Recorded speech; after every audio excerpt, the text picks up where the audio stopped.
2 ठिकाणून मला बाजीसाठी इन्स्पिरेशन मिळालं. म्हणजे एक तर चांदोबा आणि टिंकल ह्या ज्या फेरी टेल्स ज्या आपण कॉमिक्स वाचत आलो त्याच्यातनं, आणि ह्या सगळ्या कॉमिक बुक्समध्ये एक आकाशाचा रंग कधी ब्लू किंवा ब्लॅक नसून एक पर्पलिश टोनमध्ये जाणार असतो, आणि इथून रंग मिळाला बाजीच्या कॉस्ट्युमचा बेसिकली, की त्या त्या जगातनं तो आलेला असल्यामुळे, रादर त्या जगातनं त्याचं इमॅजिनेशन झाल्यामुळे तो त्याला कॉस्ट्यूम पर्पल दिला. प्लस पर्पल दिसायला खूप छान आहे. ऑन स्क्रीन बघायची सवय नसते तो रंग, त्यामुळे एक इमिजिएटली वेगळेपण पर्पल कलरमुळे येतं. बाजीचा कॉस्ट्यूम इनफॅक्ट डिझाईन करताना सगळ्यात आधी आणि महत्त्वाची गोष्ट जी आमच्या डोक्यात होती ती म्हणजे की तो बाजी हा मराठी मातीतला हिरो आहे, त्यामुळे त्याच्या कॉस्ट्यूममधनं सुद्धा ते दिसायला हवं, ते मराठी पण दिसायला हवं. आणि मग त्यामुळे मग त्याचा एक एलिमेंट असा असला पाहिजे की जो ठळक महाराष्ट्रीयन हा आपल्या मातीतला मराठमोळा रांगडा हिरो आहे हे दिसलं पाहिजे. So that was our first thing.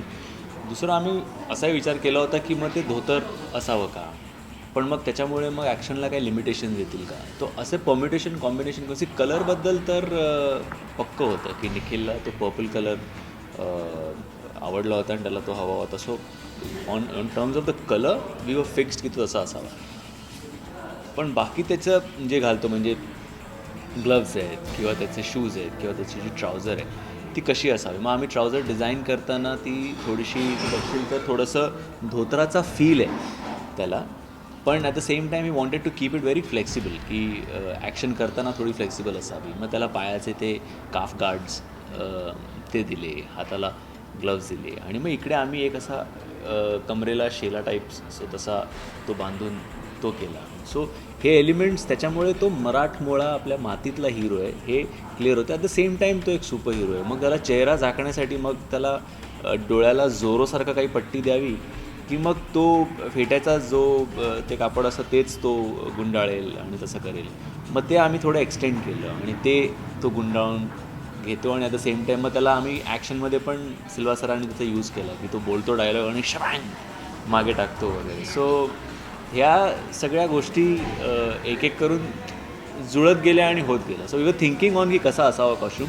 At the same time कम्फर्टसुद्धा असणं गरजेचं होतं, कारण उन्हातानामध्ये कुठे कुठे जाऊन शूट करायचं, कुठून लटकून यायचं, काय करायचं, मग त्याला कम्फर्टेबल आहे का तर आहे. मग मटेरियल कसं असावं, मग थोडं ॲक्शनसाठी थोडं जाडं असणं गरजेचं आहे, तो बॉडीला फिट होणं गरजेचं आहे. So all these things then came into the picture. बाजी एका पर्टिक्युलर काळातला आहे, आणि त्या काळाला साजेशी वेपनरी त्याला द्यायची होती. ढाल आणि तलवारीचं डिझाईन जे आहे ते आमच्या आर्ट डिरेक्टर मनोज सुर्वेने केलं, आणि त्याच्यावर जो एक एम्ब्लम आहे तो खूप महत्त्वाचा आहे सिनेमाच्या दृष्टीने. मी जेव्हा गीता मॅडमला रिक्वायरमेंट दिली होती की काय आहे माझ्या मनात, तर त्यांनी मला 3-4 ऑप्शन्स दिले कॉस्ट्युमचे. गीता मॅमनी मला वाटतं माझं जे ब्रीफ होतं त्याला धरून त्यांनी 3-4 मला खूप चांगले कॉन्सेप्ट्स इनफॅक्ट दाखवले होते, आणि मीच कन्फ्यूज झालो की आता ह्याच्यातला कुठला सिलेक्ट करावा. पण जो मला क्लोजेस्ट वाटला माझ्या मनाच्या इमेजला तो मी सिलेक्ट केला, आणि आय थिंक तसाच्या तसा कॉस्ट्यूम आम्ही करू शकलो. श्रेयसचाच बाजी सुरुवातीपासून होता,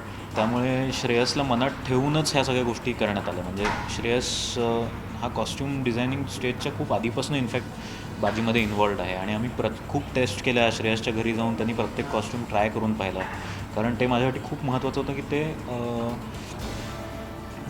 हे असं गबाळं नाही वाटलं पाहिजे. ते त्याला एक तो फिटनेस, त्याचे फिटिंग्स कपड्यांचे आणि टेक्स्चर फॅब्रिकचं, या सगळ्या गोष्टींना खूप लक्ष दिलं. श्रेयस तळपदेला बाजी म्हणून दाखवत होतो, आणि ती एक मोठी जबाबदारी आहे की ते कुठेही हलगर्जीपणा त्याचा आला नाही पाहिजे, आणि ते खूप प्रोफेशनली, आणि असं कॅरेक्टर जेव्हा आपण बघतो तेव्हा ते पटलंसुद्धा पाहिजे. तर ते कन्व्हिन्सिंगली करण्यासाठी त्याच्यावर खूप मेहनत केली.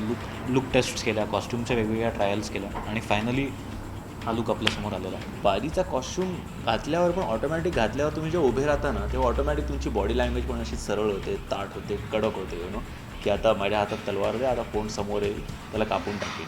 सिमिलरली जे जॅकेट, ब्लॅक जॅकेट आहे, again once you wear those costumes तुम्ही ऑटोमॅटिकली त्या फीलमध्ये जाता, ती बॉडी लँग्वेज तुमची होते. चिदविलासचे कॉस्ट्युम्स थोडे वेगळे, थोडे ढगळ कपडे, थोडे पॅन्ट अशी थोडी लूज, त्याची बॉडी लँग्वेज वेगळी. सो ते कॉस्ट्यूम घातल्यानंतर तुम्हाला ऑटोमॅटिक आरशात बघितल्यावर तुम्हाला कळतं की हा थोडा असा आहे, थोडा लँकी, त्याचा असा चालतो वगैरे, तर तशी त्याची बॉडी लँग्वेज आहे. So costumes really help, at least it helps me a lot transform myself into that character. Costume खरं तर काय 5-7 मिनटात घालून कारण ते डिझाईनच असा केला होता की त्याला घालण्यामध्ये आणि काढण्यामध्ये फार त्रास होऊ नये. प्लस तुम्हाला त्याच्यामध्ये काम करायचं आहे, त्यामुळे तो ॲक्टरच्या दृष्टीने पण तो जरा कम्फर्ट असावा. मग उगाचच बाजीचा कॉस्ट्यूम असावा म्हणून तो अनकम्फर्टेबलच केला आहे आणि खूप जडच केला आहे आणि मग तसं करायचं नव्हतं. That was in the idea. पण तो 5-7 मिनटात माझे सगळे कपडे घालून व्हायचे. फक्त त्या छोट्या छोट्या गोष्टी ते सगळ्या लक्षात ठेवायला लागायचं की गळ्यात एक लॉकेट आहे, हातामध्ये एक बँड आहे. सो ते सगळं लक्षात ठेवायला लागायचं कुठे काय. जसं आमचं एकदा ॲक्शन सिक्वेन्स करताना मी घोड्यावर नेतो आणि जंप करतो आणि मग तो सिक्वेन्स करतो सुरुवातीचा. सो असं झालं की मी कपडे घातले, रेडी हां, तो मी थोडं पंप करत होतो, रेडी यार, आणि सुरू झालं घोड्यावर नेऊन तो जंप करतो आणि सिक्वेन्स तो केला एक छोटा. आणि डिफिकल्ट सिक्वेन्स होता, म्हणजे अशा सिक्वेन्सला खरं तर रिटेक करू नये. तर ते केल्यानंतर मी बघितलं आणि म्हटलं काहीतरी राहतं आहे याच्यामध्ये. नाही सर, तर सिल्वा सर बोलले, no sir, all actions are correct. No sir, I said this something missing.